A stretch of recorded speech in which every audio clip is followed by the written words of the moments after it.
numa cidade estranha. No dia imediato, pusemo-nos em marcha. Respondendo-nos às arguições afetuosas, o instrutor informou-nos de que teríamos apenas alguns dias de ausência. Além dos serviços referentes ao encargo particular que nos mobilizava, entraríamos em algumas atividades secundárias de auxílio. Técnico em missões dessa natureza, afirmou que nos admitira, num trabalho que ele poderia desenvolver sozinho, não só pela confiança que em nós depositava, mas também pela necessidade da formação de novos cooperadores, especializados no Ministério de Socorro às Trevas. Após a travessia de várias regiões, em descida, com escalas por diversos postos e instituições socorristas, penetramos vasto domínio de sombras, a claridade solar jazia diferenciada, fumo cinzento cobria o céu em toda sua extensão, a volitação fácil se fizera impossível, a vegetação exibia aspecto sinistro e angustiado. As árvores não se vestiam de folhagem farta e os galhos, quase secos, davam a ideia de braços erguidos em súplicas dolorosas. Aves agoureiras, de grande tamanho, de uma espécie que poderá ser situada entre os corvídeos, crocitavam em surdina, semelhando-se a pequenos monstros alados espiando presas ocultas. O que mais contristava, porém, não era o quadro desolador, mais ou menos semelhante a outros de meu conhecimento, e, sim, os apelos cortantes que provinham dos charcos. Gemidos tipicamente humanos eram pronunciados em todos os tons. Acredito, teríamos examinado individualmente os sofredores que aí se localizavam, se nos entregássemos à detida apreciação. Todavia, Gúbio, à maneira de outros instrutores, não se detinha para atender a curiosidade improfícua. Lembrando a selva escura a que Alighieri se reporta no imortal poema, eu trazia o coração premido de interrogativas inquietantes. Aquelas árvores estranhas, de frondes ressecadas, mas vivas, seriam almas convertidas em silenciosas sentinelas de dor, qual a mulher de Lot, transformada simbolicamente em estátua de sal, e aquelas grandes corujas diferentes, cujos olhos brilhavam desagradavelmente nas sombras, seriam homens desencarnados sob tremendo castigo da forma. Quem chorava nos vales extensos de lama? Criaturas que houvessem vivido na terra que recordávamos, ou duendes desconhecidos para nós. De quando em quando, grupos hostis de entidades espirituais em desequilíbrio nos defrontavam, seguindo adiante, indiferentes, incapazes de registrar-nos a presença, falavam em alta voz, em português degradado, mas inteligível, evidenciando, pelas gargalhadas, deploráveis condições de ignorância, apresentavam-se em trajes bizonhos e conduziam apetrechos de lutar e ferir. Avançamos mais profundamente, mas o ambiente passou a sufocar-nos.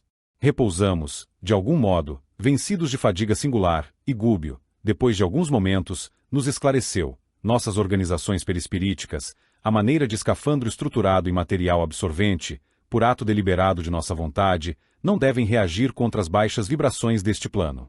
Estamos na posição de homens que, por amor, descessem a operar num imenso lago de lodo.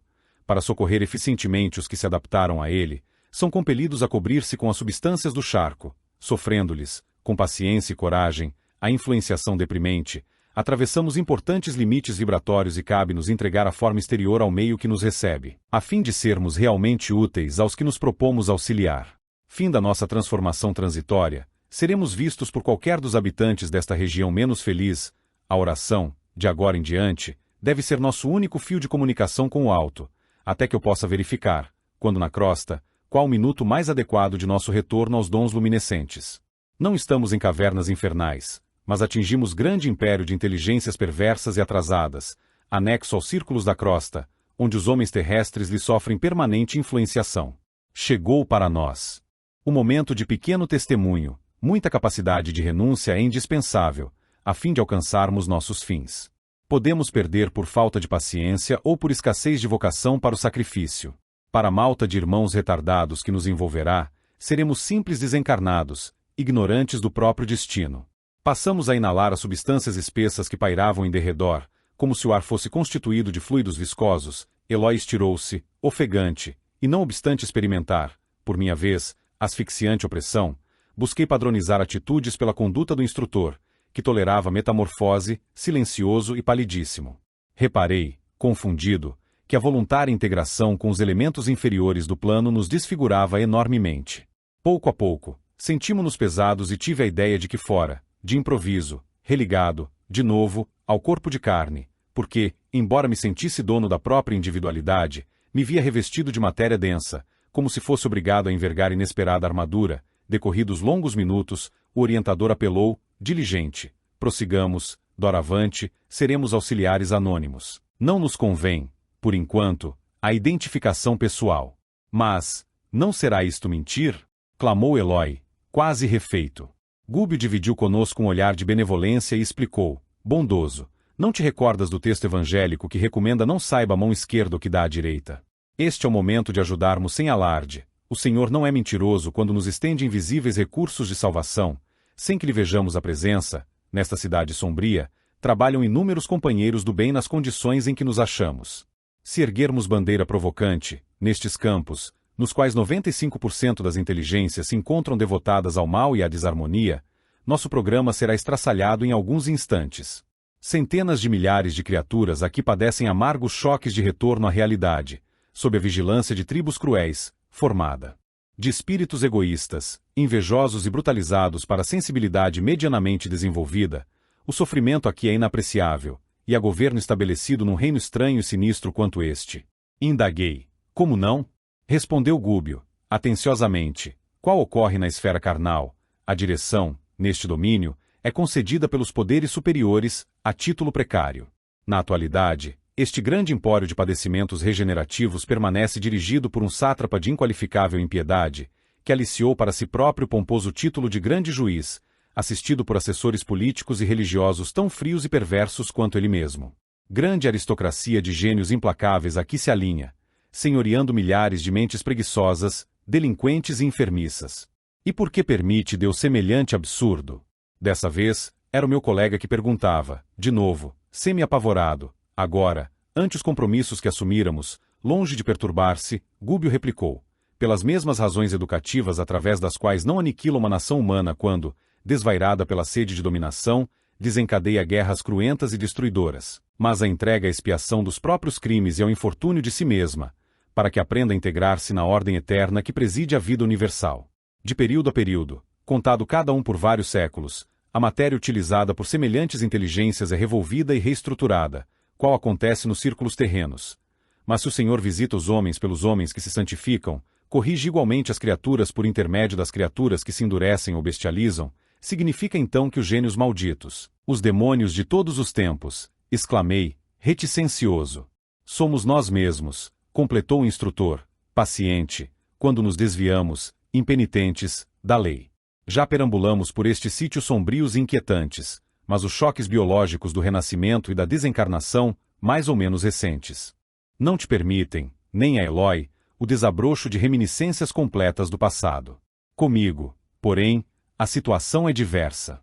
A extensão de meu tempo, na vida livre, já me confere recordações mais dilatadas, e de antemão, conheço as lições que constituam novidade. Muitos de nossos companheiros, guindados à altura, não mais identificam nestas paragens senão motivos de cansaço, repugnância e pavor. Todavia, é forçoso observar que o pântano, invariavelmente, é uma zona da natureza pedindo socorro dos servos mais fortes e generosos.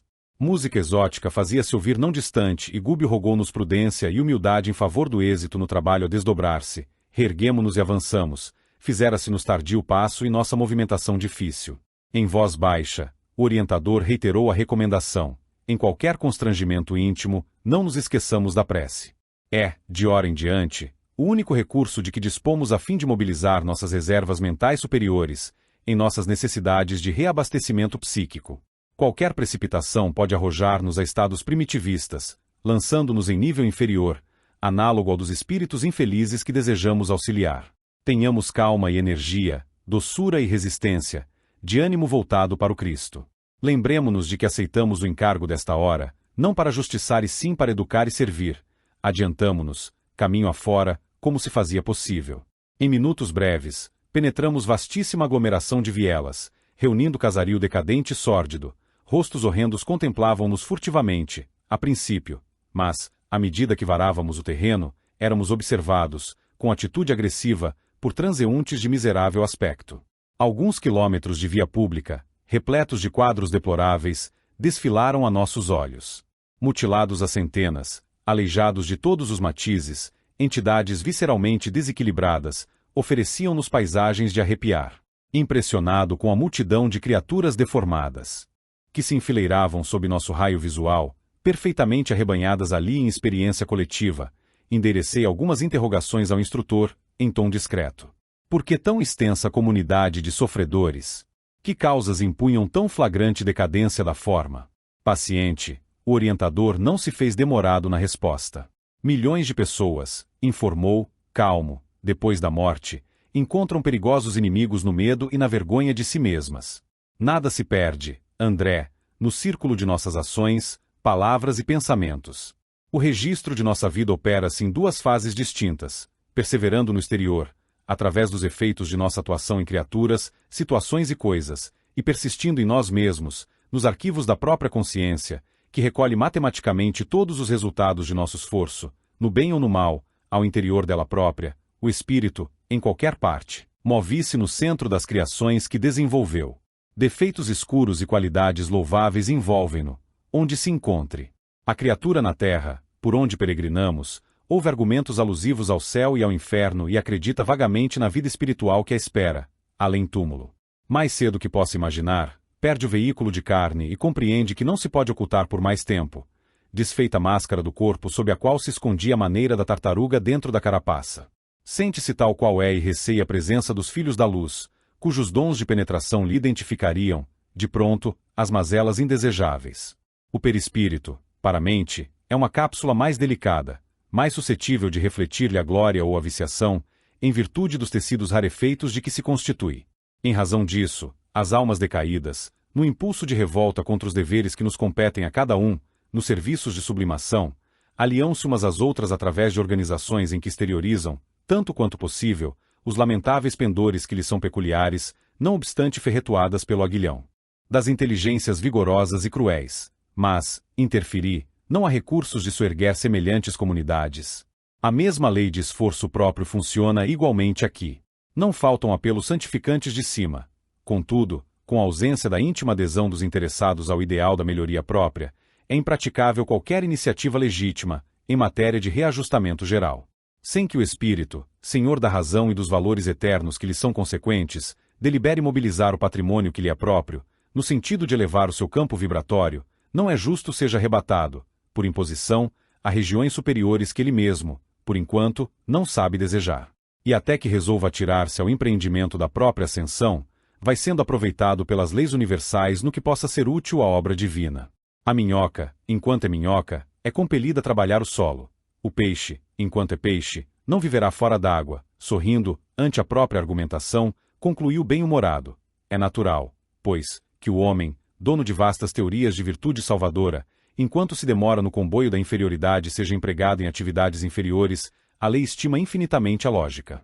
Calou-se Gubbio, evidentemente constrangido pela necessidade de não acordarmos demasiada atenção em torno de nós. Tocado, no entanto, pela miséria que ali emoldurava tanta dor, perdi-me no mar de indagações íntimas. Que empório extravagante era aquele! Algum país onde vicejassem tipos sub-humanos? Eu sabia que semelhantes criaturas não envergavam corpos carnais e que se congregavam num reino purgatorial, em benefício próprio. Entretanto, vestiam-se de roupagens de matéria francamente imunda. Lombroso e Freud encontrariam aí extenso material de observação. Incontáveis tipos que interessariam, de perto, a criminologia e a psicanálise, vagueavam absortos, sem rumo. Exemplares inúmeros de pigmeus, cuja natureza em si ainda não posso precisar, passavam por nós, aos magotes. Plantas exóticas, desagradáveis ao nosso olhar, ali proliferam, e animais em cópia abundante, embora monstruosos, se movimentavam a esmo, dando-me a ideia de seres acabrunhados que pesada mão transformará em duendes. Becos e despenhadeiros escuros se multiplicavam em derredor, acentuando-nos o angustioso assombro. Após a travessia de vastíssima área, não sopitei as interrogações que me escapavam do cérebro. O instrutor, todavia, esclareceu, discreto. Guarda as perguntas intempestivas no momento. Estamos numa colônia purgatorial de vasta expressão. Quem não cumpre aqui dolorosa penitência regenerativa, pode ser considerado inteligência sub-humana. Milhares de criaturas, utilizadas nos serviços mais rudes da natureza, movimentam-se nestes sítios em posição infraterrestre. A ignorância, por ora, não lhes confere a glória da responsabilidade. Em desenvolvimento de tendências dignas, candidatam-se à humanidade que conhecemos na crosta. Situam-se entre o raciocínio fragmentário do macacoide e a ideia simples do homem primitivo na floresta. Afeiçoam-se a personalidades encarnadas ou obedecem, cegamente, aos espíritos prepotentes que dominam em paisagens como esta. Guardam, enfim, a ingenuidade do selvagem e a fidelidade do cão. O contato com certos indivíduos inclina-os ao bem ou ao mal e somos responsabilizados pelas forças superiores que nos governam, quanto ao tipo de influência que exercermos sobre a mente infantil de semelhantes criaturas. Com respeito aos espíritos que se mostram nestas ruas sinistras, exibindo formas quase animalescas, neles reparamos várias demonstrações da anormalidade a que somos conduzidos pela desarmonia interna. Nossa atividade mental nos marca o perispírito. Podemos reconhecer a propriedade do acerto, quando ainda no mundo. O glutão começa a adquirir aspecto deprimente no corpo em que habita. Os viciados no abuso do álcool passam a viver de borco, arrojados ao solo, à maneira de grandes vermes. A mulher que se habituou a mercadejar com o vaso físico, olvidando as sagradas finalidades da vida, apresenta máscara triste, sem sair da carne. Aqui, porém, André, o fogo devorador das paixões aviltantes revela suas vítimas com mais hedionda crueldade. Certo, porque eu refletisse no problema de assistência, o orientador aduziu. É impraticável a enfermagem individual e sistemática numa cidade em que se amontoam milhares de alienados e doentes. Um médico do mundo surpreenderia aqui, há centenas, casos de amnésia, de psicastenia, de loucura, através de neuroses complexas, alcançando a conclusão de que toda patogenia permanece radicada aos ascendentes de ordem mental. Quem cura nestes lugares há de ser o tempo com a piedade celeste ou a piedade celeste por intermédio de embaixadores da renúncia, em serviços de intercessão para os espíritos arrependidos que se refugiem na obediência aos imperativos da lei, inspirados pela boa vontade.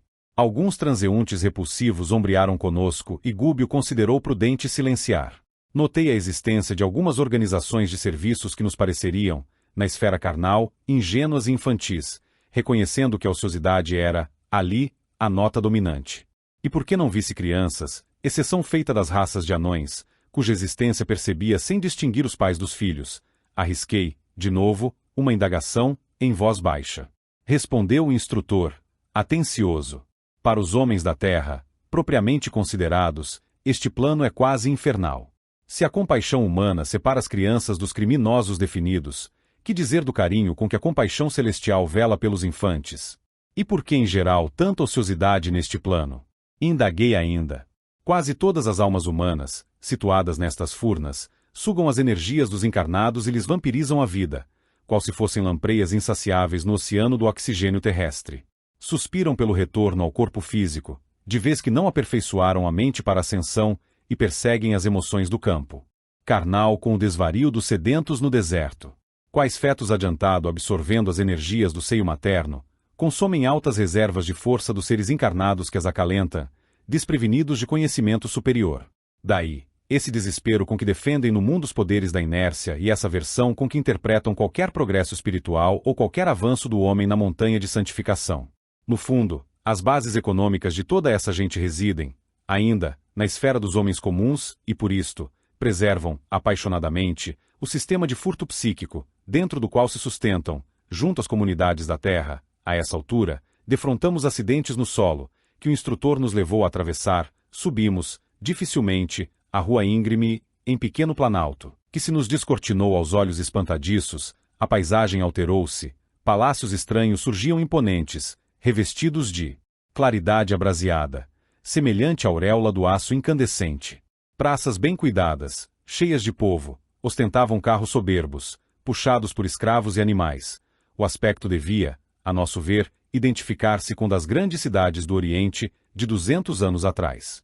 Liteiras e carruagens transportavam personalidades humanas, trajadas de modo surpreendente, em que o escarlate exercia domínio, acentuando a dureza dos rostos que emergiam dos singulares indumentos. Respeitável edifício destacava-se diante de uma fortaleza, com todos os característicos de um templo, e o orientador confirmou-me as impressões, asseverando que a casa se destinava a espetaculoso culto externo.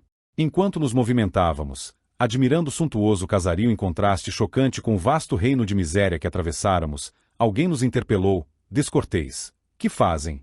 Era um homem alto, de nariz adunco e olhos felinos, com todas as maneiras do policial desrespeitoso, a identificar-nos. Procuramos o sacerdote Gregório, a quem estamos recomendados, esclareceu Gúbio, humilde. O estranho pôs-se à frente, determinou-lhe acompanhássemos as passadas, em silêncio, e guiou-nos a um casarão de feio aspecto.